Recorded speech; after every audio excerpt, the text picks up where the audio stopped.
some of the things that you really need answered. So I'm going to try to move pretty quickly through describing just a little bit of how I manage the iPads at Franklin Academy, some of the other devices, to kind of give you a framework of what kinds of things you can ask me, and hopefully you pick up something along the way that you can take back. My name is Marshall Chaney. I'm the IT director for Franklin Academy. We are a K-12 charter school. We have 3 campuses with 5 buildings in the Wake Forest area. We have roughly 500, a little more than that, iPads in our high school one-to-one initiative. We've got about 200, it's a little bit more than that now, that are in shared carts, K through 8. And then most people don't really think about this, but all of our teachers have iPads and MacBooks, so there's kind of a one-to-one initiative there that definitely managed differently than the student devices. So now we've got roughly 1,000 things that turn on that I deal with, or can be called to deal with at any point. I have another administrator who works with me, whose office is handles K-8 day-to-day stuff that comes up. We're still involved together in planning some of the vision for how this stuff works. And it used to be when I did this, most schools were really early on. They were here as a trailblazer, and administrators, somebody said, hey, I think we're doing iPads, and we're going with Apple because it just works. And I bought into this idea, and I want you to take it and run with it. And enough people were smart enough to ask this very important question, but what do we do when it doesn't just work? And wanting to kind of learn, okay, if we're going to do this, how do we do it right? Well, now it's taken off so quickly to the point where a lot of people are saying, I have, these are the number of devices that I'm responsible for managing. Here's what my full-time job actually is. How can I make this thing happen in addition to what I'm already doing? So it's instead of how can we launch this in the right way? It's, hey, I'm in the middle of it. How do I stay afloat? It's still the same question that we're asking. We want to be able to manage things effectively in whatever is the best way for the organization, and whoever is managing it, not go crazy. And so what I like to do, I've got a couple analogies that kind of help get your head wrapped around this, and you may relate to it.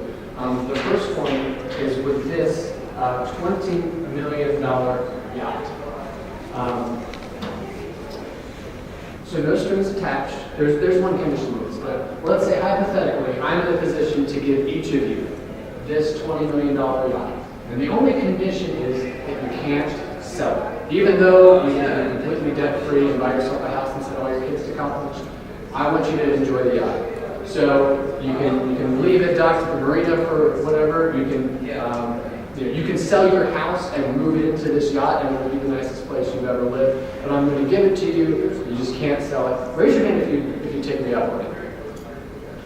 I'm an honest person in the room. Yes, absolutely. Hopefully, the rest of you are still thinking there's a catch. And the catch with buying a yacht this big in real life is that it costs about $2 million a year to keep it on the water. There's just so much maintenance that's required for running something like this. A lot of when people become rich and famous really quickly, they go out and buy a yacht. When they fall in hard times, this is the first thing to go because it's so expensive to keep it up and running.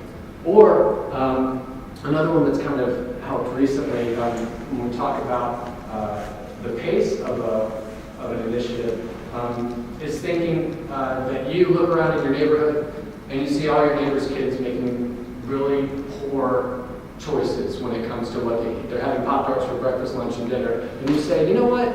There needs to be a resource in the neighborhood for healthy meal planning and something where you don't just go to the grocery store and get whatever's cheapest. I'm going to help the parents in my neighborhood, help the kids make healthy eating decisions. You decide to open a corner grocery store. And the first thing you do in your corner grocery store is you're saying, you know what, I want to put quality first, so you buy a truckload of the top quality, organic, freshest fruits and vegetables that you can buy. And then when your truck arrives, the next thing you say is, well, where am I going to set up shop? What is my business going to be called? And who's going to run it? And what are my hours? And I need to get some recipes together. And meanwhile, while you're planning the rest of your business, you have a truckload of rotting food. And I see this across the country where people say, hey, we just got 10,000 devices. What should we do with them? And they're going to spend the next year or two figuring out how to launch an initiative, and they have devices sitting in a room somewhere that are just getting more out of date every time they go. So a rollout pace is really important, and it's something that recently Los Angeles, LA Unified School District realized. So they got into a deal with Apple, a $1 billion iPad initiative, if you haven't heard about this yet. That was their plan was to give every student in LA Unified School District an iPad. And they got about $30 million into it before some people, and this is the LA Times editorial staff, started writing about this. And they said, these guys don't seem to have enough answers to how this is going to work. You know, how are we going to filter websites?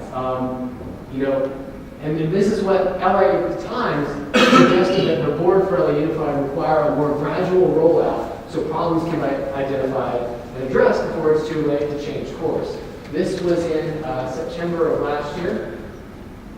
In August of this year, they were going to say, it says they halt their contract for the rest of the iPads. They had a big issue where students could realize, hey, on this iPad, which I can't really do anything on because it's locked down by the district, I can tap a button and it remove all the district settings and I can do whatever I want on it. And as soon as that started happening, LA hit the brakes really hard and pulled all those iPads back in for a couple months while they figured out what to do. And got on the phone with Apple and basically pulled out of this $1 billion planned contract. The point is that poorly planned initiatives fail. And fail may be too strong of a word, so we can say blow up in your face. Because if you don't take the steps at the beginning to really understand how it's going to happen, how it's going to roll out, it's going to fall apart. And what I was talking to some people specifically about the LA situation, about an iPad initiative in New York. I was telling them, look, you need to focus on slowing your customers down, because if you are excited to make this multi-million-dollar sale, they're going with it, and after 2 years they look back and say, how much money did we spend? What have we accomplished? If they spend $80 million and they can't identify something that they've accomplished, they're going to decide iPads in education just doesn't work, and they're never going to do it again. And that's not the case. I mean, we've kind of seen this weekend, it works when you do it well. And there are districts who are completely burned by seeing, well, gosh, LA Unified tried it and it didn't work. They got all the money in the world, so is it really going to work for us? So it scares people off when this stuff doesn't work. And the key to getting it to work is what I call the pie chart, which is planning, implementing, and evaluating every single year, every time you launch something new, keeping up with coming up as best you can with answering some questions, with making a plan, and then implementing it on a small scale, evaluating how it worked on a small scale, and I think Kelly Walsh said it, iterate and grow and make it bigger each time.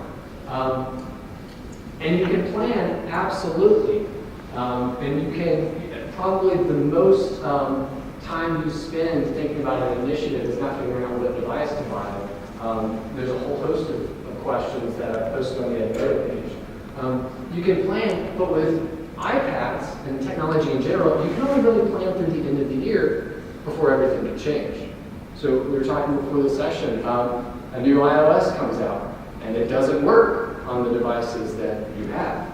Or it works, but maybe the apps that you need aren't compatible or something. We kind of keep in the back of our minds that we're one software update away from being back at the starting point. If Google decides, like they did in the past year, hey, yeah, Google Drive is great, but we want to split it up into 4 separate apps that none of which altogether even do the same thing that the original did. If your classroom plan depended on Google Drive, you really had to replan things. So you're planning, even though you can cast vision 5 years down the road, where do we want to be, the actual planning of this can only really happen through the end of the year. I'll put the Edmodo code back up at the end. But one of the documents I posted is something we just won't have time to really go through in this session. I call them the essential questions to ask before you buy anything with a battery. And I've talked to people in districts that have thousands and thousands of iPads, people who have just a cart of 30 or 10. And some of these questions, as simple as they seem, the first one being, why are we doing this? They don't know the answer. And they can take it to administrators, and administrators may not have the answer. So if you can pull that off the Edmodo page, that's going to be a great resource for helping you get a plan that lasts a year and then being able to iterate and scale that up. I'm going to talk about a walk through the life and times of an iPad, but I want to let you know at Franklin Academy what we do wrong by Apple standards, because we started with iPads in 2010 before Apple had a deployment guide, and this was Apple's deployment guide up through iOS 6. So this is what was out there when we started. You have 3 options. A personal model, which is really what they built the device to do. You give a device to a single user. That user controls what goes on there. You can manage it with an MVM, but you don't really have a lot of say of what devices get on there. They use their Apple ID, they use their credit card, they load it up, they personalize it however they want. This works great with single user, and how bring your own device has to work. The flip side to this, once they got wise to the fact that the schools were loading a single paid app onto 30 devices, is this institutional model. And that really came from app developers. And that's why Apple Configurator came out. They said, okay, people are using these in bulk for schools, for businesses. Maybe we'll set up a model kind of chained to Configurator that lets you do this on a little bit larger scale. And then they had, well, there's a layered option for you if you want to set it up as an institutional thing to start with, maybe load some school-specific apps, and then give it to your user to use in a personal method after that. That'll work too. Well, looking at this, we like some of the things that were offered, but not run completely consistently. So kind of the way we've developed it is an extended institutional model where all of our apps are institutional owned by the school. The students can do some things to personalize it. We do have a take-home one-to-one. We want all students, and at the high school for our one-to-one, they're all 13 and over, to be able to use it. Really liked using Configurator for the things Configurator did well. I also want to use an MDM. So we kind of struck our own course with this. And this is why Apple doesn't really like me, because one of the decisions that we made was to take this thing, which is Apple's favorite, and block it. So we're close enough to the action where our teachers are able to request apps specifically for each class and get that on there, where we can set up an iPad with the apps that the students need for their classes and nothing else. So we kind of got rid of the issue of, well, our kids going to be distracted playing the wrong app. Well, yeah, maybe, but they might be using their math app in their French class, and they're not going to be having an epic Clash of Clans battle in the back of the room where they're trying to teach. Apple doesn't like us blocking the App Store because in Apple's mind, they want to have future iTunes customers.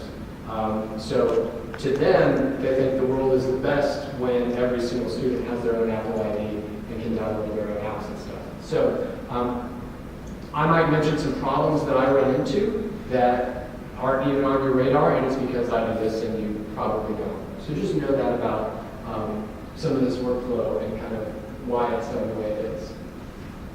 The first step is inventory the devices and the students, really. So whether you buy or lease or kind of whatever your deal is with getting the devices, once you have them, you've got to be able to keep track of them somehow. And this can be super complicated in the database system.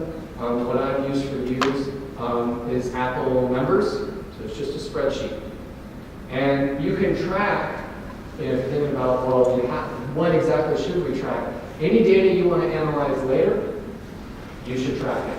So at the minimum, I would say, when you're keeping track of this, you need to know which serial numbers you have. You need to know when their warranty expires, so when it's going to start costing you to replace them. Anything after that, it's just data that you're able to pull from later. So you can start asking and answering questions like, are freshmen more likely to damage an iPad than seniors? Or are seniors more responsible with it? After using an iPad for 4 years, do we see the number of damage incidents drop off? Are the cases that we have, are they protected enough? If we've got a couple models out, which ones seem to be keeping an iPad alive longer? And then if all goes well, what's the usable life? Is Apple Care Plus worth it? I mean, that's an option that they always going to push on us. Does it actually make quantifiable a difference? What's the most common problem we see? So the more data that you're able to record as you go through an initiative, you can get answers to your own questions here, and this goes back into that evaluation part of the pie chart where you're able to say, well, here's the data that we actually have, so we can make a good decision based on it. Apple won't give you the answers to some of this stuff. They won't tell you what the failure rate of an iPad is. They won't take sides with the case manufacturer. So-and-so is better than another brand. And a lot of this is going to be specific to your institution. But inventorying is the first step. And when we look at what exactly we inventory, mine kind of looks like this. I keep track of every student, what class they're in, their email address and password, which I always manage. Have they completed their terms of use, all the forms that they have to keep track of? Have they paid whatever fee we have set up to start using the iPad? And that DI is how many damage incidents does the student have? So how many times have they broken something? We've got another column, basically, a list of iPads and what number I've given it, what the serial number is, if it's got Apple Care on it, does it have those discounted damage incidents, when does the warranty expire, where is it, and then a checkbox where I filter if it's in service or out of service. And then another spreadsheet basically ties these two things together. So I'm inventorying which student has which device, information from both of those fields. We use an NDM that does a lot of this inventory, just kind of inherently keeping track, which you'll see. But I like having a hard copy too. What NDM are you using? Meraki Systems Manager. So we'll see that. And then also for devices that are out of service, kind of keeping a record of what happened, and if there's a way, how can we prevent it from happening in the future. So preparing an MDN, and hopefully you've at least heard the term MDN, and we'll definitely look at ours. You may have seen this icon. You may know what an MDN is. They both essentially do the same thing. They let you install and remove applications on devices in bulk. They let you install and remove profiles from devices in bulk. Apps are apps. Profiles contain settings. Really, not everything that you can change in the settings app, but a lot of stuff that you're able to apply remotely or through a configurator and say, this device must have a passcode. This device I've already saved in the student Wi-Fi network so the kids don't know what that password is and can't get their iPhone on the school. Age restrictions, a bunch of settings like that. You can look through as you're building a profile, just all the options that you're given for a specific device. We'll take a look at Meraki. It's kind of unique, and one of the reasons I was really excited to choose it is Meraki works with tags. So when I'm setting up a device, I create tags for every single class that we have going on. Then some things like graduation year, maybe some things if a student lost their camera privileges. I've got profiles that I match up and apply the tags. So what that lets me do is say, okay, any device that has the tag 2015, we're going to put a web clip to College Foundation of North Carolina. These are the apps that our teachers have requested, and so we're going to bind them to those tags for the classroom. I've got a profile set up to block the camera access, and that gets applied to this tag. So preparing the MDM basically sets the stage with the various tags and apps and web clips and stuff so that when a device gets brought in, it can inherit those attributes. So now when we go to preparing an iPad, and you could do this with Configurator as well, it just wouldn't work in the tag system. If I take a device entry in Meraki and I give it a few tags, it's then going to get whatever else on the other side is associated with those tags. So if the Shobi app, Ms. Hartzell has requested for her 6th period of science class, and this device is paired to a student that is in 6th period of science, that Shobi app is going to make it. Another teacher can request the app, and it'll make it on the students with that tag. So some of you may have seen have folders and nested folders like profile managers, you have groups and subgroups and stuff like that. It's just a different way to approach it. So if it looks kind of confusing when we look at it, that's really the theory. Are you using the free version of Meraki? Yes, so the Meraki Systems Manager is free. They have an enterprise level systems manager, which is paid, and that only really adds specific security settings. At our school, none of the things that they have in the enterprise level are things that we need, but for businesses, I'd say that I don't deal with it. The cost of the free software is that they're going to call you and say, we make expensive stuff that you can buy too, right? And you just have to tell them, I'm sorry, I don't make the purchasing decisions for my organization. Here's the person who does get that thing. They make really quality stuff, and our school has switched over to it. Our sister school uses Cisco Meraki here. It's really quality stuff, but if your district just invested in some other company, they're not going to make the switch, and you can just go out and tell them, nope, I'm just here for the free stuff. Preparing the iPad, and we'll kind of walk through this. In a cart scenario, we buy them, we would inventory them, we would actually engrave the specific number that we assign onto the back of it, and we'd start loading them into Configurator to get that standard set that looks so nice that we love with all the apps and the folders and everything set up just right, custom lock screen, and roll it in Meraki. And that's all we would do in the cart, and then later on when we wanted to send apps to it, we'd send it through the end game later, and it didn't have to go back to the cart every time we wanted to add something new. Would you have to have the configurator in this equation? You don't have to. You don't have to. This is the way we did carts before. I still really like Configurator. I think as soon as Apple can get MDM providers to do everything that Configurator can do now, Configurator will go away. So I'll show you what we actually do at the high school in a little bit. You can do one-to-one through configuration, and this is what I did in years past. So we would buy them, inventory them, engrave them, and then this configuration was going through and making sure every single iPad had all the apps that we were going to use school-wide that we had agreed on. They were going to be in certain layout, certain folder. Every device had the school logo on the front with an iPad number put on it that made it really easy to sort. They were enrolled, and they just sat there and waited for me to get the roster of which students were coming in. And then, as I'll show you here, there's a place in the MDM to link them to a user, like ties in with Active Directory, that kind of thing. And then first day of school, send them out. Once our drop add period was over, I actually scheduled them with those specific tags so they get the apps they need for their classes. Now it looks a little bit different with the introduction of DEP, which is an option when you buy from Apple and set up a DEP account, which stands for Device Enrollment Program. You can link your order numbers, so including all the serial numbers of devices that were purchased from Apple with an MDM server.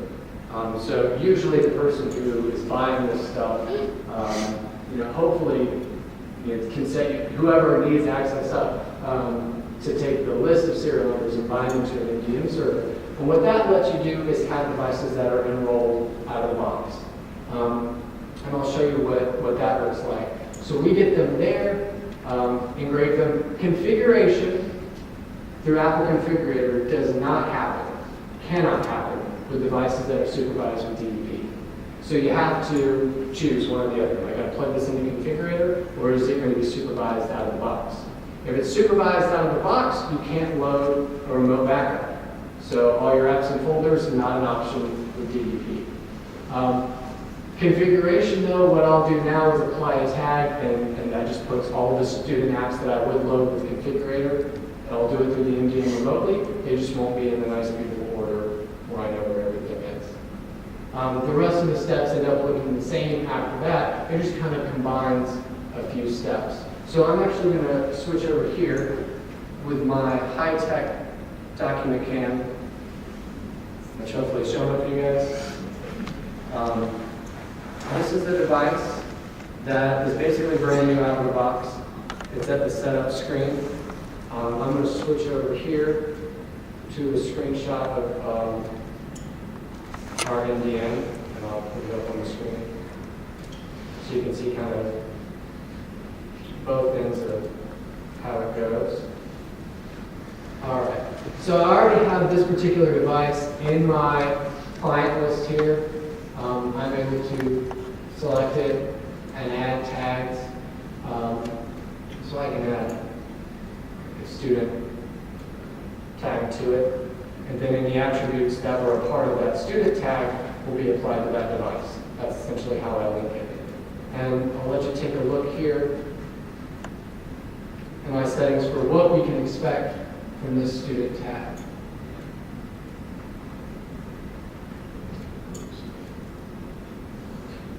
Oh, and this is also going to depend heavily on the internet here, so we may not get everything. Tell you what, this, if you've ever used Apple Configurator, will kind of look familiar. It's a bunch of checkboxes for what's allowed, what's not allowed. So specifically on those student devices, what we're going to see is I have said, oh, we're not going to be able to do iMessage, we're not going to do Game Center, we're not going to be able to buy 50 Shades of Grey. We're, I'm not going to do FaceTime, so just stuff like that. And this device is enrolled in DEP. So what we'll see as we get going here is once the device is connected to Wi-Fi, let's do this. When a device is enrolled in DEP, it's enrolled not because it's been set up software-wise to connect to an MDM server.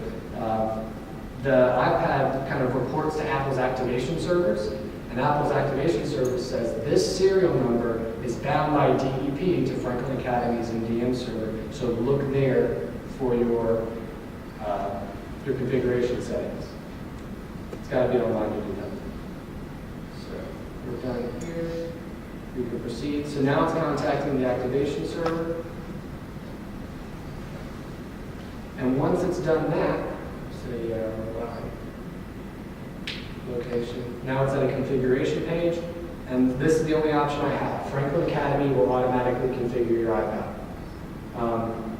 I can hit cancel. And when I set this up, I said, no, you can't back out of it. It's mandatory. You have to hit next.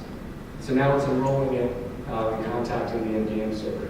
So what Apple's goal with this process is, and I think they were thinking mostly for business, where if you join our team and as part of that, we're going to send you an iPhone or send you an iPad or whatever, I can buy it through Apple. I can have the serial number recorded in DEP, set it up in my MDM, ship it to you. It arrives on your front door. It's like Christmas. You open it up, you set it up at home, connect it to your home Wi-Fi, and it's going to configure it automatically, and I, as the IT person, don't have to lay my hands on it to get it set up the way I want to. Let's see, we jump into settings here. Device management is Meraki management, and it's titled. Now it's going to take it a couple minutes to register that it's online and active. So it knows it's somewhere in the Pisgah Forest, North Carolina area. So that's where this IP address resolves to eventually. Once it starts talking to the device, it'll get more specific. It'll know that it's in this building. It'll take a look at what profiles is it supposed to have, what profiles does it have, and make that match up. if those tags, the student tag, and if it's including an app that it's currently missing, it'll apply whatever that app is. So are you saying that you keep that tracking, it's kind of like a tracking device on the iPad? So when the student has it at home, when the mom, you know where it's at? Not quite. So our devices are Wi-Fi only. So I'm able to request the location when it's on Wi-Fi. And I can tell the last place that was connected on Wi-Fi. If they're just like driving in a car somewhere, it's not like a pure GPS tracker that I can track. What I want kids to do for devices out of high school, I want all the kids to have an iCloud account signed in and find my iPad. So that if they're like, I don't have my iPad this class, they can look at the student next to them and say, hey, can you borrow your iPad, find mine, make it ding, whatever they want to do, go back and get it in the next class. I don't want to be tracking iPads all over the school. If they come to me, up here, iTunes is requesting me sign in to download an app. So I'll do that. By the time they come to me for the lost iPad, first thing I'm going to ask them is, did you find my iPad? And if they say no, I'm going to send them away or help them do that if I have the time to do that. That's the first step. Next step, I'd come in here and I would take their MAC address and I would look at it in our school's Wi-Fi network and see, okay, when was the last time I was at school? You know, you had it today, it was 5 minutes ago, here's the room it's in. Go whole life and interrupt that class and get your iPad back. Sometimes I'm able to tell them, yeah, I got it here on Friday, why did you leave school without having your iPad with you? It hasn't been connected all weekend, so here's the last place I had it. Try to find it. But yeah, since they're just Wi-Fi, I don't have the ability to track them down. So it's getting, you can see over here, it's getting apps remotely based on the profiles that were set. I had this profile set to add the Emoto app and a little Indian Manager app. It got rid of FaceTime, it got rid of iMessage, got rid of Game Setting. And I had to touch the device to sign into an iTunes account. Apple will want the end user to do that. So in their mind, the student will get in here and type in their password and whatever apps they need show up here. So it's not completely zero-touch enrollment for our purposes, but it does work more reliably than configuration. It does happen over the air. And the nice part about this is doing it with DEP.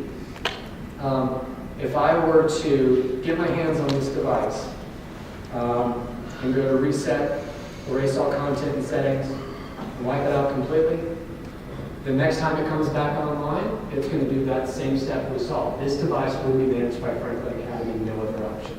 And if it gets on somebody's home Wi-Fi network, I'll see it. It'll show up in my list. So we've had a couple iPads stolen from the rec center near the school.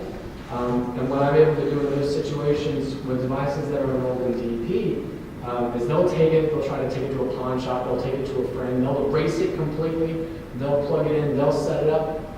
By that time, the students filed a police report and they've told me about it. And I have a little tag set up called stolen. And as soon as I apply that stolen tag, it puts a geofence around the school and says if this device comes online anywhere that is not the school, tell me about it. And so then as soon as it's violating that geofence policy, I get an email, I look and I see where it's online, and I call the police department and say, hey, here it is, please go pick up our iPad. So for me, when we're weighing DEP versus configurator, configurator will let me have a custom lock screen, put an iPad number on it, and put apps in folders and make it look the way I want to. DEP will let me find the serial number of the device to my MDM server so I can track it if it's stolen. I went with that option between the two. Hopefully, all those features in configurator will be brought in to MDM servers, and we can kind of have our cake and eat it too. But an MDM is just that, it's mobile device management. So I can sit here with my entry of devices and I can apply tags that basically let me link profiles and apps to the device. That makes sense. One of the things that Apple has been working on pushing out, and hopefully will come out more in the future, is this idea of tiered administration, where maybe the district controls the apps and settings for devices. And that's the way it's been, and Apple's been fine with that. And I think there's been enough feedback from teachers saying, I would love to use this in the classroom, but I can't control what goes on it. And so they're kind of working to a place where teachers can have access to some things related to a device, principals can access some things, IT administrators for the district can get there as well. Hasn't really happened yet in a really feasible way. When you're looking at MDM providers, they all do the same thing because Apple releases an API that says, here's what you can do as an MDM provider, and most of them do that. The one exception, not really an exception, but Jamf software has a system called Casper Suite, really expensive MDM software. Jamf's headquarters is literally right across the street from Apple headquarters. So when Apple wants to test something new with an MDM, they go with the guys from Jamf over and they work on it together and they use Casper Suite as a demo. So the Casper Suite MDM, usually the first to implement a new piece of Apple technology. All the other MDM providers did it whenever they implement. So Casper Suite has an app that you as the teacher would control and your administrator would have to set it up. And the way they want it to work is, when third period rolls around, your teacher would be able to see the devices that are in that third period class, and they would be able to lock them into specific apps. They'd be able to kind of control what the students are doing. Nice in theory, I guess. I personally do not want to burden my teachers with having to deal with administrating the devices at all. So I feel like if we can talk about it and I can make sure your students are set up with the apps that we need and are good from the beginning, and I'm always there to revise with the teachers as they need it, I won't have to get them trained on administration management software. So how did you deal with the iPads you already had before you went? Or did you always do your iPads through the MDM before you used the Meraki MDM? Yeah. How did you deal with the iPads you already had? Gosh, this was before my time even. Before Configurator, it was how many USB ports does your computer have? And do a device backup and plug it in and do that. Configurator just lets you do that 30 at a time. No, I guess what I really mean is, so once you started using the DEP. what did you do with the devices you had purchased before that? So when you enroll for DEP, Apple asks for your customer number, which is going to be linked to every order that you've purchased. And so when you sign up for it and they get it rolling after a couple days, you log into DEP, all of your order numbers would be there from 2 years prior to when DEP launched. And what happened if you bought, so I'm in a situation where, a sporadic teacher here and there has gotten an iPad for their classroom, but in many cases, they've gone out and bought the iPad. Yeah. Now I'm looking at using the Meraki MDM to manage, because we're doing a much larger rollout. But I want to be able to go back and manage those older devices. Yeah, so you will not be able to bring devices purchased at retail into DEP. So those devices being stolen, being tracked, being supervised by serial number, can't really do that aspect. If you're going to buy devices in bulk or lease them through Apple or whatever, those you can do DEP. You can still enroll those standalone devices in your MDM server. Okay. And you can still apply tags. That would be kind of like a bring your own device environment. Where you say, give me the MAC address or the serial number or whatever, and you send settings, Wi-Fi password, whatever to them. So they won't be a part of DEP, but you can still manage them with the MDM. Okay. Distribution, I put there, so in my workflow for the summer, I've got an inventory of which devices I have, which ones are coming in. I've got a list of which students are coming in. I set up my MDM with all the apps teachers have requested, with the settings that I want to apply. Once I know which, I basically prepared a standard set. That's the number of devices that I have coming in. I'm going to link them to the students. Give a student, basically a student gets the iPad at the beginning of the year through their English class. And the English teacher is going to hand them the iPad. They open the case and it says, hey, John Smith, welcome to Franklin Academy. Here's your iPad number. It's 14. Remember that. Here's your email address. Here's a password to your email address. Here's your Canvas login, here's the password to that. And they get a little card that sets them up, they watch a video in that English class on the first day of school. Their goal in that first period is to move into the iPad a little bit. Question? How do you go about assigning iTunes accounts to every individual student? Do you batch upload? Because isn't We that don't. coming? Our Apple Rep, Apple ID for students? yes. Yeah, I'll mention that in a little bit. We don't do that. So we still have the institutional owned iTunes account. So when the student gets the device, it's already been signed in with our institutional account, and it's already got the standard set of apps needed. They don't sign into iTunes. Okay. They'll sign into iCloud for Find My iPad or Find My iPad for syncing documents and stuff. They'll sign into Dropbox or whatever other accounts, but not the iTunes App Store. Okay. And our teachers will, and there's a lot of components to that, so maybe if we want to look at the end and look at how BPP ties in, because there's a new way they're doing BPP now. Apple's goal, like I said, really is to make your graduates iTunes customers before they buy an Apple device. Because their thinking is, well, shoot, I used an iPad all through high school, I bought apps with it. When I'm going to get a device for college, it just makes sense to get an Apple device. So they're customers before they even buy a product. So Apple wants all their students to have devices and to have Apple IDs and iTunes accounts set up. And they've set up a new system along at the same time as DEP called Apple ID for students. They're able to get around some of the legal ramifications of children under 13 having Apple IDs by getting parental consent as a part of that process.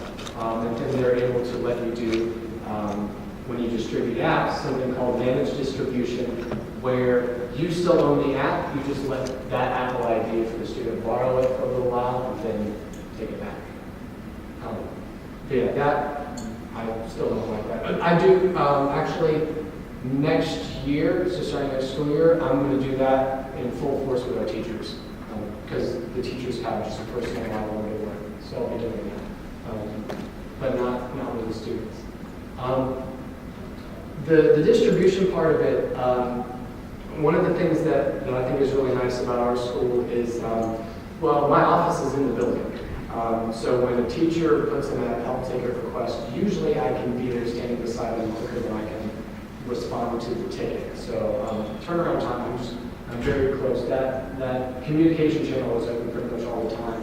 We can decide before the school year starts what's best for each individual classroom.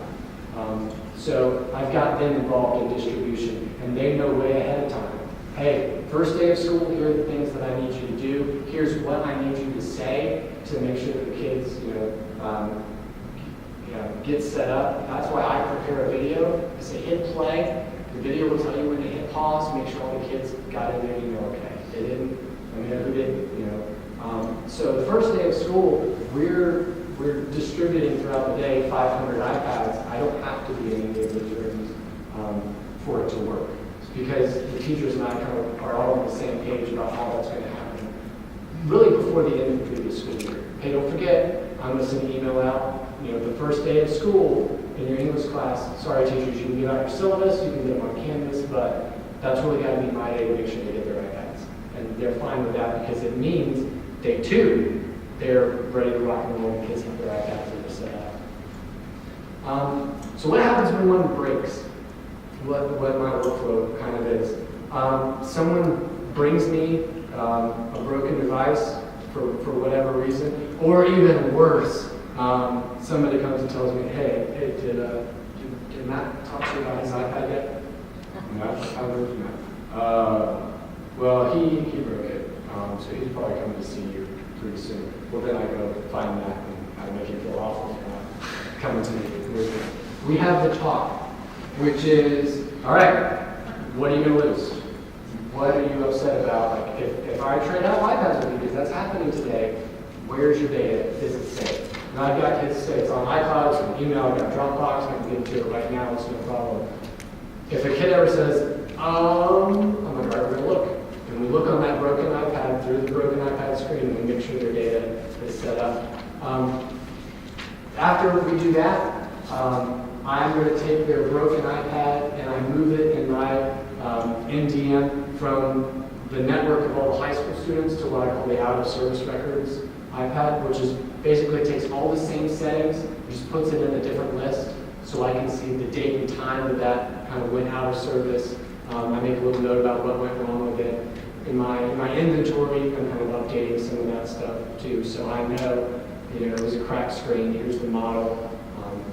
I put it in an envelope, super high tech.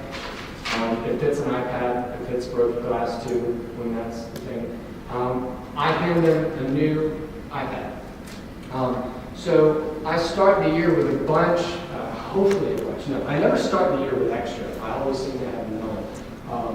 But I try to have a few extra iPads so that if one doesn't work, my first step is to give the student one that does work, assign it to them in the MDM, set it up with their schedule as needed. So they walk out, hopefully my goal is within the same class period. They used to have one with a broken screen, now they have one that's not broken at all. Make sure that schedule matches up, give it to them, and also parent it to them in the MDM, set it up with their correct schedule, but give them a form they have to take home with the parent that says, I broke it, I understand, I signed a thing at the beginning of the year saying this is what my responsibility is. Here's a reminder, I owe them some money, and basically put it on them to get that form back. I take the broken one. We live close enough to an Apple store where I personally go down and talk to them and do an exchange, and I make sure the records for Apple are updated the way I want. Send that off. They give me a new one. I configure it back to the standard set, and that goes in my ready to swap out. So I deal with trading out with a student completely separately than I actually do replacing the devices. So ideally what that gives me is about 6 devices at any point I can trade out with students. And then when that starts getting low, I make a trip to Apple, get some new ones. And so they're, hopefully it's not a time where I'm saying, well, yeah, your iPad's broken, but I don't have any. I gotta go ask for money to go buy one. I try to keep enough extras in the rotation where that's not a problem. And then I'm bringing in new devices. But what was not the case originally with DEP, but is the case now. When it started off, as soon as I replaced the device with Apple, I said, well, how do I enroll this in DEP? And they're like, wait, so I can buy it from you, but as soon as it doesn't work and I have to get it replaced, that new one I can't enroll. They're like, yeah, we haven't really figured that out yet. They figured it out. So now if it was originally enrolled in DEP, you don't have to worry about replacing it. It takes about a day for that repair record is updated. That new device can be enrolled in DEP. And then just kind of looking back on the year, every time we do something, really day 2, after I roll out to all students, I'll talk to teachers, hey, did I go okay? Is there something that we need to do differently next year? The kids really have a problem with signing in to this or that.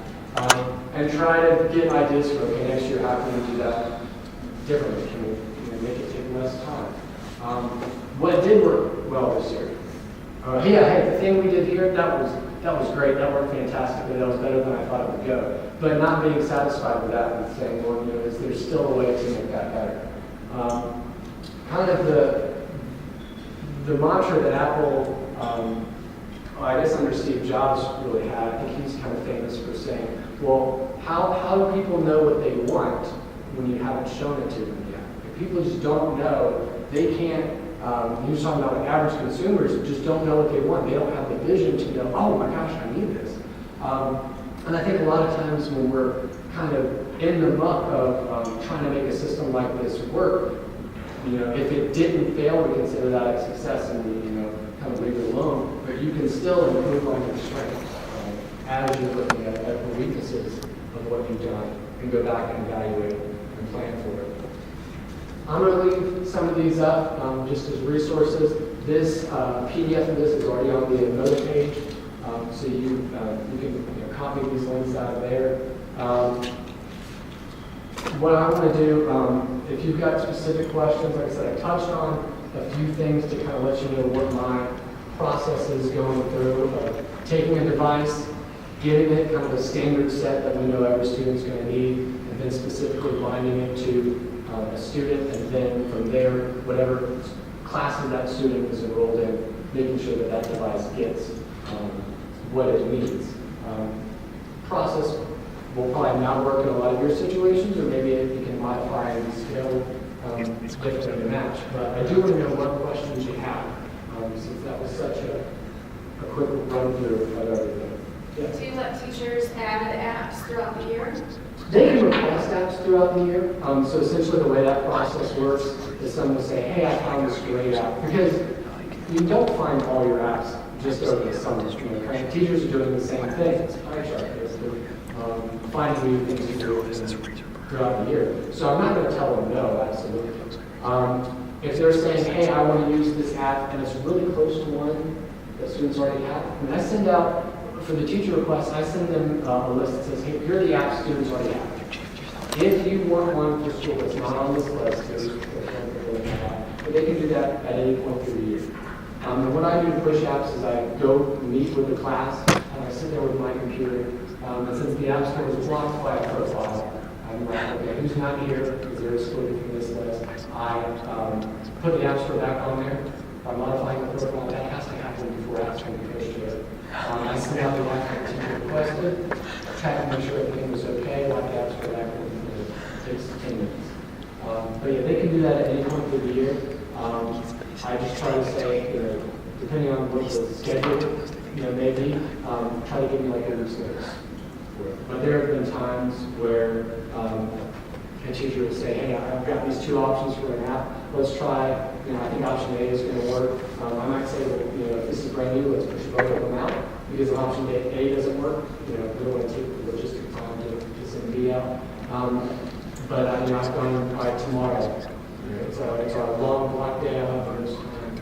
We'll go push it out. Which works because the IT guy is in the building. For somebody who has that access to manage it.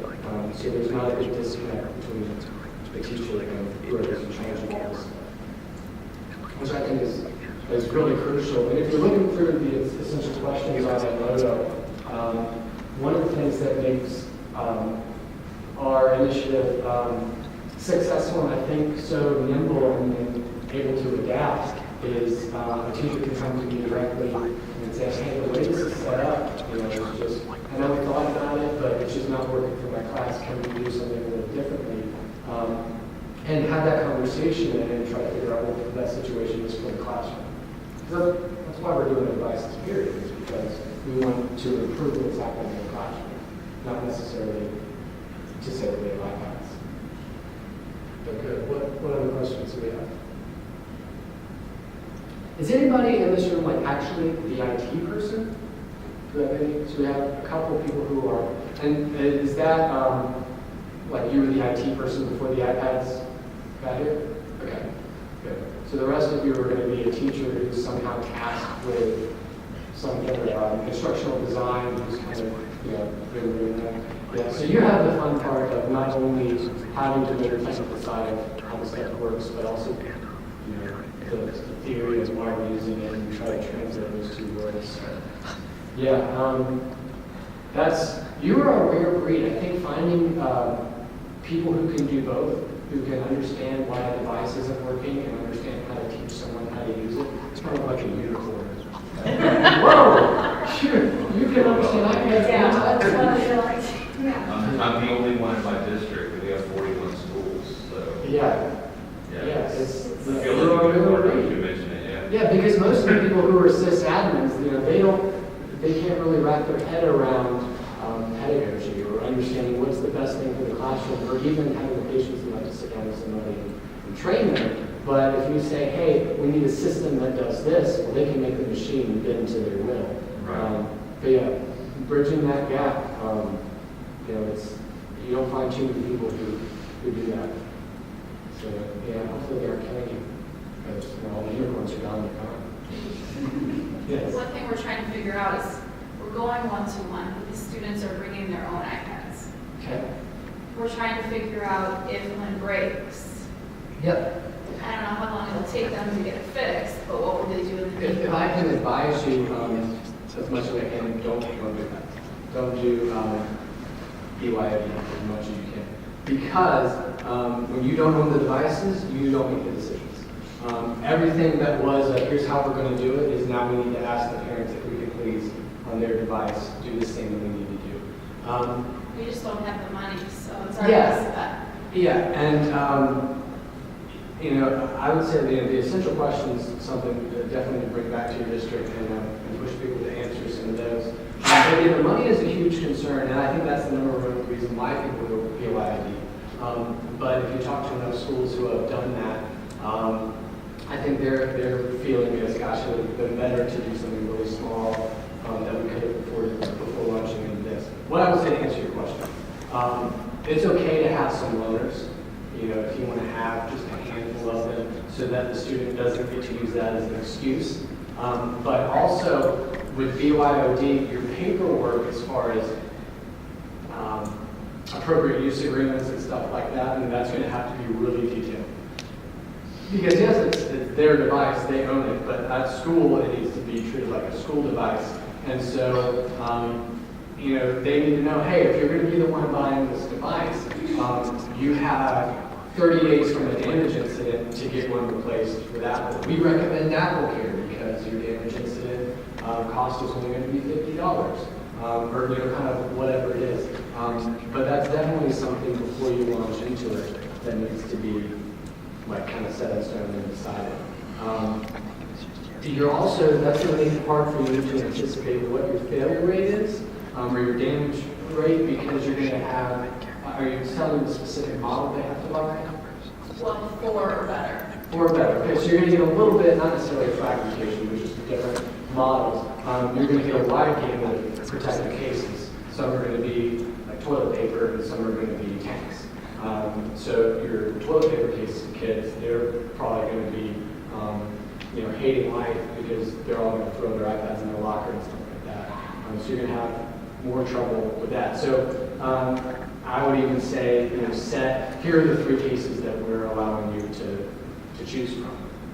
Things that you know are protective, and so you're not going to have to, the second week of school, give kids 20 iPads for loaners because they've never used one before in program. So you've got a lot more unpredictable stuff, but you can still kind of safeguard the school's responsibility by having them sign an agreement of what their responsibility is since they're responsible for the device. Yeah. Do you have a case that you recommend? I'll show you what we use. I don't necessarily say that I would recommend this. There are some things that I don't like about it. This is the Griffin Survivor for iPad Air. Actually, right after I bought 180 of these, they came out with a new one. The Survivor Slim, which is not quite as bulky. It's got a clear back so you can see your asset tag, and the stand, which on this model is a separate clip that you can move around, a little kickstand, is built into the case. When I bought this, Griffin told me that I'd be able to buy replacements of just the stand and the screen cover, and it turns out that's not the case.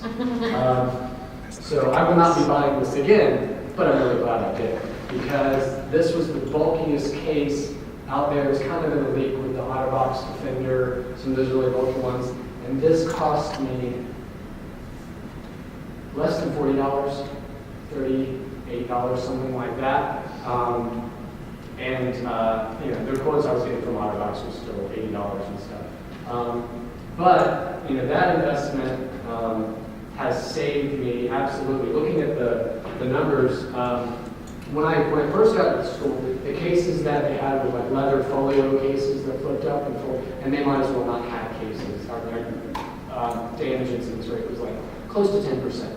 Every year we'd be replacing that to damage. So I took the same budget that was there and bought the best, most protective cases that I could find at that price point, which definitely cut down the number of broken screens. It's kind of turned our iPads into professional football players, where impact after impact, maybe you don't notice it right away, but as they get older, they start having weird issues. And so, moving forward, we're going to do this kind of survival level case and better. But, you know, if this is Griffin, if Belkin or Spec or somebody else came out with one that was the right amount of protection for the right price, I'd go with that. The case, I'd say, is one of the, you know, investing in the case really can save you money down the road for sure. Because these, at the end of a couple of years, are going to be in great shape. Whereas our iPad 2s now, that are 2 to 3 years old, quite literally rough around the edges. And, you know, I've got some, as I handed out to a student, I'm noting the condition from the previous year. So if there's like a dent in one of the corners, I'm saying, hey, if the top right corner comes back shattered from this kid, I'm not going to charge him because that device was pretty predisposed to breaking the top right corner anyway. But if they have no trouble with it, they have no trouble with it. You know, so that kind of thing I try to keep track of. Yeah, good question, for sure. What else? What else do you have? I'm not even sure what this ends. 2:30, I think was it 2:45? 2:45. 2:45? Cool. Awesome. So what other questions, what other situations are we in? Another one, another resource that I'll give you is our school's website. So I'll just add it right here, franklinacademy.org/forms. We distribute forms a little bit differently now. But if you want copies of some like the damage incidents forms, some of the terms of use things, ours is just kind of modified from our county's public school systems, what their acceptable use is. But that's a good one to get, because that policy and procedure end of it, and having a plan for how we outline what student responsibility is, stuff like that, is a pretty crucial part of it from the beginning. And I think, I thought I had brought in the rest of them. Hey, Justin, in the control center, I know you're going to do something. There are a bunch of these pieces of paper. And back me in, yeah, will you grab those? I'll just have paper copies for you after the back. Very good. So, tell me, why we got a couple minutes, and I was trying to, when I've done this before, I took kind of some of this content and I made a 3-hour workshop out of it, and I was thinking, oh gosh, how am I going to take this and make it 3 hours? And then I did that on Thursday, and then looking at this one, and I was thinking, how am I going to take that 3 hours and shrink it down to something where I can touch on the highlights, but still, you know, kind of have a gamut. So if you've got questions about detailed things, we can definitely do that. I'll show you, even though it's not set up, the question about VPP. Yeah. So these are the essential questions. I'll leave them up here if you want to grab them in paper form. Like I said, the questions that are going to answer before you buy anything with a battery. So wherever you are, if you have the ear of somebody who makes the decisions, getting an answer out of them for some of those questions, like why are we doing this, will help, because if you're going to be able to get everybody on board, you have to have the questions communicated. So the why are we doing this? If that question, and it commonly is because the district next door is doing this, and all their kids have iPads, and they seem to love it, and everybody's looking to them because they're the technology school, and we need to be in on that. That's a valid reason to do it, because that's honestly why you're doing it. But your teachers need to know, hey, we're doing this to keep up with the Joneses. Everybody kind of needs to be on the same page as far as why it's happening, or what the vision is, or what success is, and what their role is with it. So this other part of the road, I'll show you what the DEP login is. And the person who sets this up has to be the person who has access to that purchasing account, to know what that customer number is. It requires 2-step verification, so it's going to send me a text message before it'll let me even log in.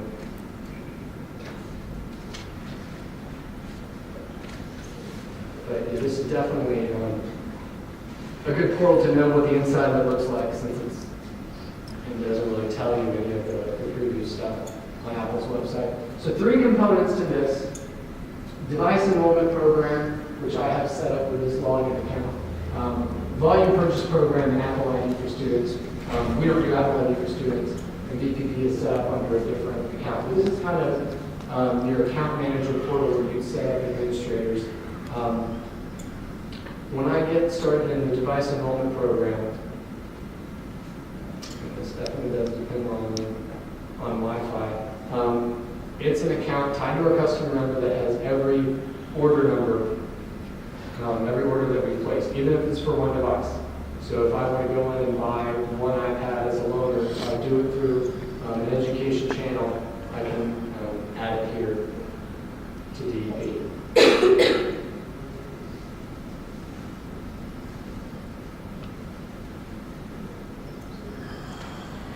All right, so it's got the specific server that we're working on now. It's got 915 devices in there.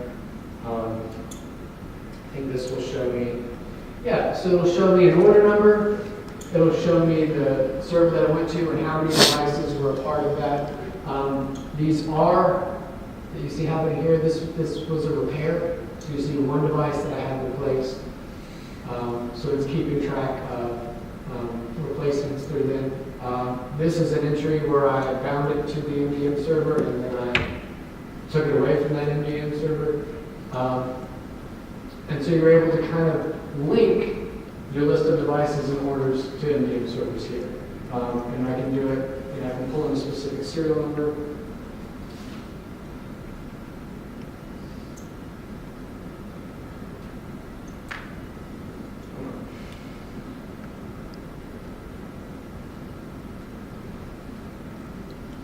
And of course, there's a line looking at serial numbers in the back of the devices. You don't know how to do that. So this tells me that thing that I just pulled up. Here's the order number it was purchased on. Here's what it is. Here's which server it goes to. And here's when I link it up to that server. If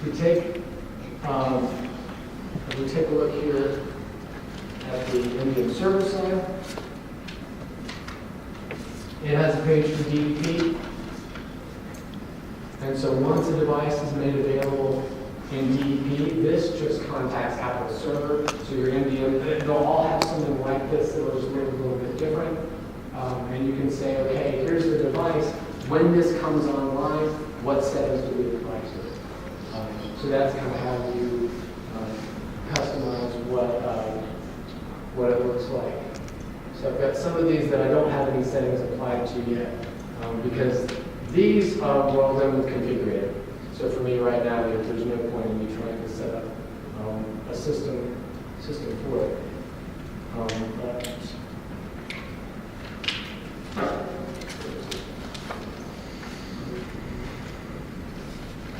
So here's the ones I put in here. Down to this demo network I have set up. The settings, I just have named iPad. But you're able to enter this stuff like a support phone number. So if the user gets it and it tells them ahead of time, hey, if you have trouble with this, call this number. Can we skip certain setup things? So if I don't want them to restore it from a backup, or if I don't want them to enter the Apple ID or turn on Siri or something like that, if I want to save them the trouble of skipping the terms and conditions themselves, I can do that. And then you have the option to add the supervision, extra supervised restrictions or not, or make the enrollment mandatory or not. So if it's not mandatory, they'd be able to say, no, you don't expect the academies and other specifies. This removable option, this is what's there now that got probably unified in a bunch of trouble. Because students could go to that MDM enrollment, hit remove, and since users can't be on it immediately, and all of the restrictions go away. So that option is specifically what solves that problem. So when they get into the device, they're able to see Meraki MDM enrollment with that remove level. So a lot of good things that Apple has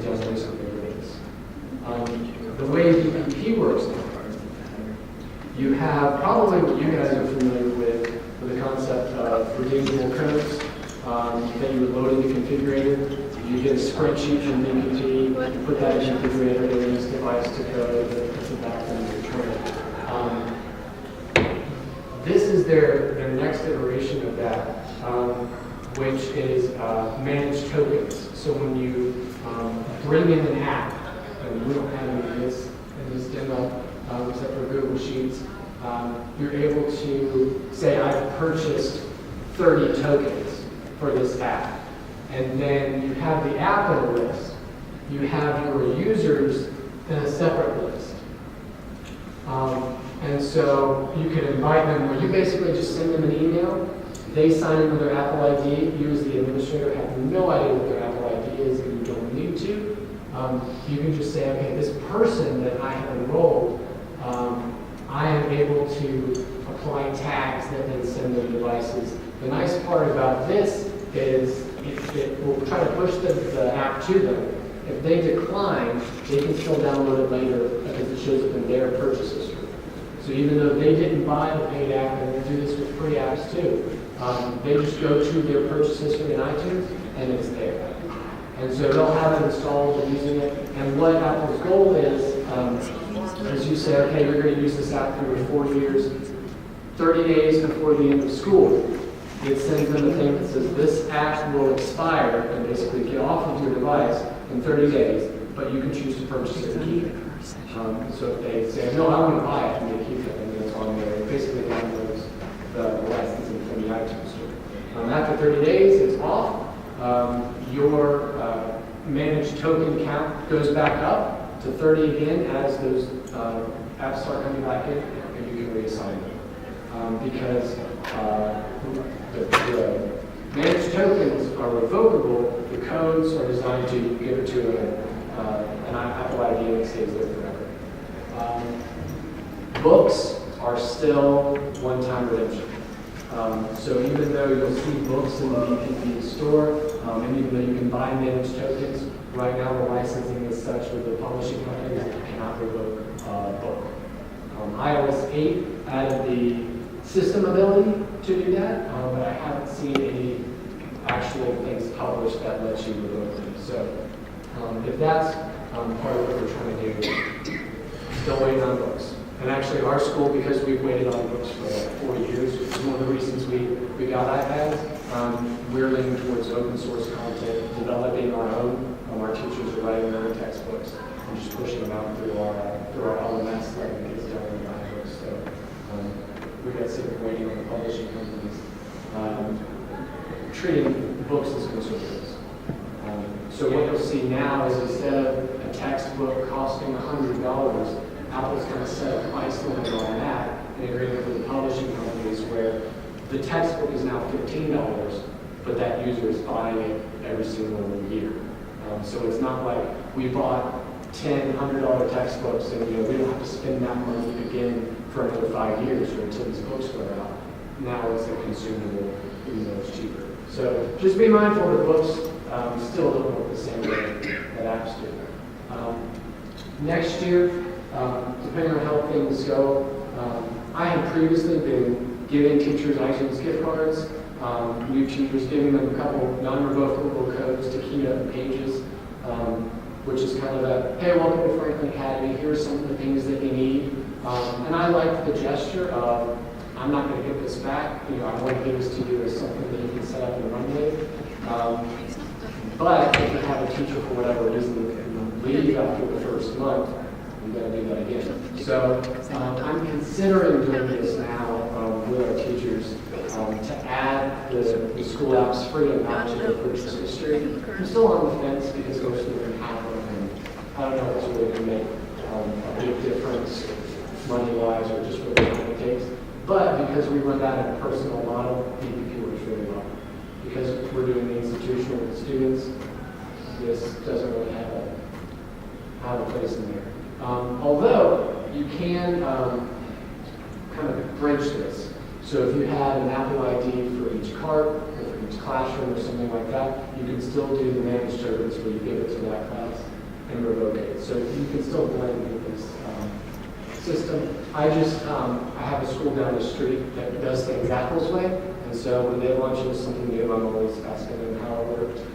They had a lot of trouble with this at the beginning of the year when it first came out, so that's why I just said, well, I'll wait until you guys tell me that it works flawlessly. So that's one of my rules for dealing with Apple is give it a few months. Don't be the first school to buy into the thing that Apple said has just come out, because it probably doesn't work the way you're expecting it to right off the bat. But I'll put these back up. Definitely grab a copy of whatever's out there for the break. Email me whatever questions you have. Post on the Edmodo page. I'll be checking that for the rest of the conference. Definitely find me if you see me. Because I know this stuff is all rolling different places, and your questions are going to be specific to where you are in your own district. But I'm definitely happy to play devil's advocate or give you something else to think about as you have questions. So thank you guys for stopping in. Hope you enjoy the rest of your one session.